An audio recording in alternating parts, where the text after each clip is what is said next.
சம்போ சிவசம்போ. வணக்கம் மாப்பிள்ள.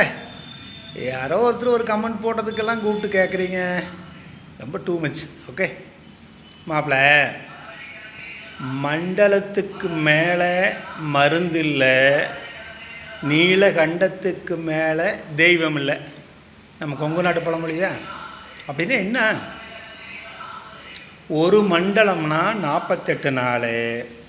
48 நாள் மருந்தில் சரியாகாத நோய் இன்னும் நோய் மடியிறக்கான காலத்தில் இல்லை, ஆட்சி செய்துன்னு அதை ஒரு 2 மாதம் விட்டு மறுபடியும் மருந்து கொடுப்பாங்க. அதை வைத்தியர் அதை பார்த்துக்குவார், நோய் ஆளுதா இல்லை மாளுதா அப்படிங்கிறது. ஓகே, மண்டலம்னா என்ன? எதுக்கு எல்லாத்துக்கும் மண்டலம்? விரதம் இருந்தால் மண்டலம். மண்டலம் மண்டலம் என்ன மண்டலம்? ஒரு மண்டலம் இல்லை, நம்ம மண்டலம் தான் மாப்பிள்ள. நமச்சிவாயம். நம் உடம்பில் இருக்கிற சிகப்பணுக்கள்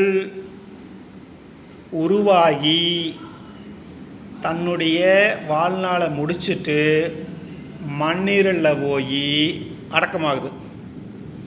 எங்கே பிறக்குதுன்னு கேட்குறீங்களா? மெய்ஞான வழியில் தண்டு வளத்தில் பிறக்கிறதாகவும் மண்ணீரில் போய் அழிகிறதாகவும் சொல்கிறாங்க. விஞ்ஞானத்தில் எங்கே சிகப்பணுக்கள் பிறக்குதுன்னு சொல்கிறாங்கன்னு எனக்கு தெரியாது. ஆனால் 48 நாளுங்கிறப்போ நம் உடம்பில் இருக்கிற அத்தனை சிகப்பணுக்களும் தன்னோட முடித்து புது சிகப்பணுக்கள் வந்து ரீஜெனரேட், உடம்புல இருக்கிற அத்தனை கழிவுகளும் அழிஞ்சு புது ரத்தம் பாயுதுன்னு சொல்கிறாங்கள, அது முழுக்க ரத்தத்தில் இருக்கிற எல்லா சிகப்பணுக்கள் புதுசாகணும்னா 48 நாள் ஆகும். அது எப்படி கண்டுபிடிச்சாங்க, ஏன் கண்டுபிடிச்சாங்கிறதுக்குள்ளெல்லாம் போக வேண்டாம். நம்ம ஐயமார் கண்டுபிடிச்சிருக்கிறாங்க. விரதம்னா அதையே அதுக்கான விதிகளை அனுசரணை செஞ்சு முறையாக கரெக்டாக பயன்படுத்துங்க. முடியாத போது இந்த கோட்ரு விரதம் இருக்கிறது, ஆப்பு விரதம் இருக்கிறது, அரைக்கால் விரதம் இருக்கிறதுங்கிற விரதமெல்லாம் வீட்டில் இருக்கிற பொண்டாட்டி உள்ள ஏமாத்துறதுக்கு அது உங்களுக்கு எந்த பயனையும் தரப்போகிறதில்லை.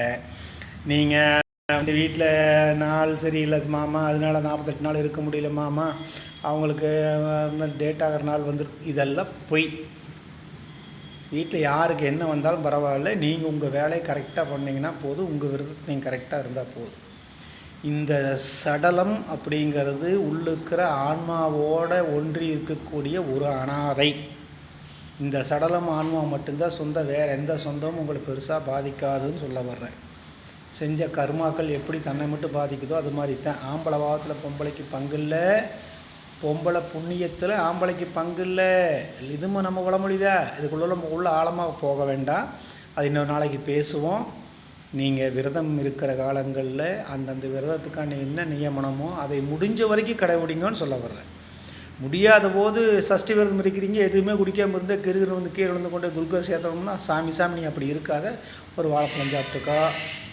அவில வந்து ஊற வச்சு அதை எடுத்து லேசாக சுகர் கலந்து சாப்பிட சொல்லுவாங்க. அது ஏன் சாப்பிட சொல்கிறாங்கன்னா, அது குடலை போய் அடைக்காது, இரைப்பை நிறையா ஆகாது, உடனடியாக செரிச்சிடாது.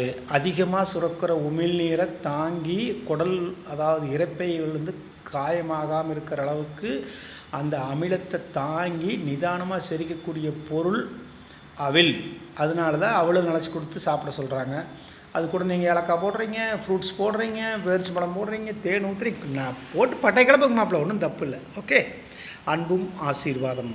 ஓம் நமச்சிவாய. சம்போ சிவசம்போ.